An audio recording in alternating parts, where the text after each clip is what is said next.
सरकार द्वारा अनाज मंडी में ई ट्रेडिंग प्रणाली से खरीद शुरू करने में विरोध में आज गोहाना की अनाज मंडी में आढ़तियों ने अनिश्चितकालीन हड़ताल शुरू कर दिया है।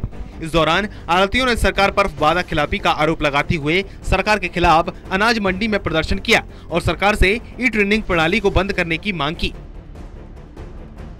आढ़तियों का कहना है कि हड़ताल के चलते मंडी में आने वाले किसानों की फसल को मंडी से नहीं उतरने दिया जाएगा। इतना ही नहीं, आढ़ती प्रदेश भर में बीजेपी सांसदों का विरोध करेंगे।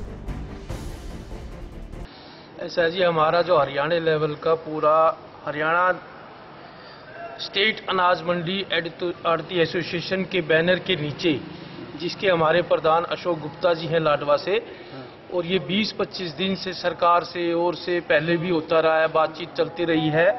और 13 जनवरी 2019 व 25 मार्च 2019 को हरियाणा सरकार मुख्यमंत्री जी से मिलकर उन्होंने हमारे को आश्वासन दिया था कि भाई आपका जो गेहूं का, सरसों का, सूरजमुखी का व कपास का जो भी सरकार खरीद करेगी वो सब आढ़ती के द्वारा लिया जाएगा, आढ़ती को ही पेमेंट की जाएगी, और पूरा आश्वासन उन्होंने दिया था। लेकिन अब वो हमारी बातें बिल्कुल वो अपनी बात से मुकर रहे हैं और ना ही वो अब ई ट्रेडिंग की जो है ना पूरी उन्होंने तैयारी कर ली है। आज ये विरोध चल रहा है कि ई पेमेंट के लिए जो सरकार ने पहले हमारी यहाँ भरी थी उसको दोबारा फिर उन्होंने वही लागू कर दिया है। हमारी पेमेंट सीधी मिलनी चाहिए, दाबी हमारे को सीधी मिलनी चाहिए, और जे फार्म जिस तरह हम पहले काटते थे, आई फार्म जैसे रूटीन का काम जो हमारा पहले चलता रहा इसी तरह हमारा चलना चाहिए। हमें नए काम जो करते सरकार ने लगाई है ये हमें इसका विरोध है। क्या रहेगा, कब तक रहेगा, क्या मांग करें? ये हमारा जब तो सरकार नहीं मानेगी 15 तारीख तक अल्टीमेटम है, उसके बाद करनाल हमारी मीटिंग है, उसके अंदर जाएंगे, उसके आगे बाद जैसा निर्णय आगे होगा उसको करेंगे। तब तक धरने पर रहेंगे, मंडी बंद रहेगी, मंडी में कोई काम नहीं होगा, ना कोई किसी जमींदार का माल उतारा जाएगा, ना तोलू।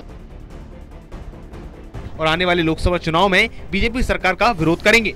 मंडी में आढ़तियों की हड़ताल के भी चलते अब आने वाले किसानों की चिंता को बढ़ा दिया है।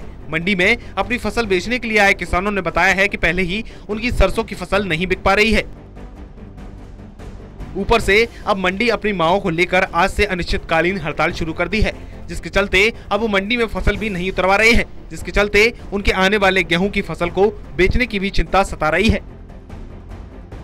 सरसों लेकर आए थे हम अभी और ये मंडी में हड़ताल चल रही है। कह रहे हैं ये सरसों नहीं उतरेगी, यहाँ पर मंडी हड़ताल है, ये कि सरसों नहीं बिक रही, यहाँ पर गवर्नमेंट ले नहीं रही है। आढ़ती भी हड़ताल पे है, आढ़ती कुछ मांगे हैं जो गवर्नमेंट नहीं मान रही है इनको, और ये कह रहे हैं जब तक हमारी मांगे पूरी नहीं होगी जब तक हम इस मंडी में अनाज नहीं उतरवाएंगे, कोई भी ना कोई बेचेंगे। उतरवा नहीं रहा फिर आपका? नहीं है, उतरवा नहीं रहे जी। हमारी ये ट्रेली खड़ी, ये ट्रैक्टर खड़ा, और बस कह रहे हैं भाई ले जाओ वापिस। ये आने जाने का खर्चा भी लग गया और परेशानी भी होगी, दोबारा आएंगे। और ऊपर से गेहूं की फसल पक गई, गेहूं की फसल पक रही है, ये घर पे तारेंगे, फिर ये लोड कराएंगे, वहाँ तरपाल भी उतारना पड़ेगा, तो बहुत दिक्कत होगी हमें। किसानों का कहना है कि अगर उनकी ये हड़ताल कुछ दिन में लंबी चली गई तो किसान भूखा मरने पर मजबूर हो जाएगा।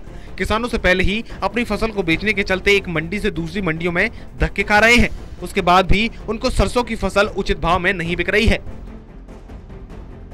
अब आढ़तियों की हड़ताल के चलते मंडी में आढ़ती उनकी फसल मंडी में उतरवा भी नहीं रहे हैं। किसान अपनी फसल को घर वापस लेकर जाता है और उसे नुकसान होगा। सरकार और आढ़तियों की लड़ाई के बीच में किसान बीच में पिसने पर मजबूर है।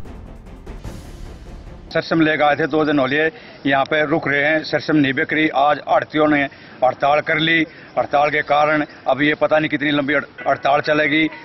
जमींदारों ने दिक्कत हो रही है, हमारी सरसों भी नहीं बिक रही, 2 दिन हो लिए ना आज खरीद रहे हैं, 2 दिन पहले भी नहीं खरीद रहे थे, कहे थे हड़ताल चल रही है। ऊपर से कणक कटन का टाइम आ गया, हमें तो और ज़्यादा दिक्कत आ गई। आढ़ती कह रहे हैं इतने हड़ताल है, हमारी मांगे पास नहीं होगी, इतने हम नहीं कुछ खरीदेंगे नहीं कुछ डलवाएंगे।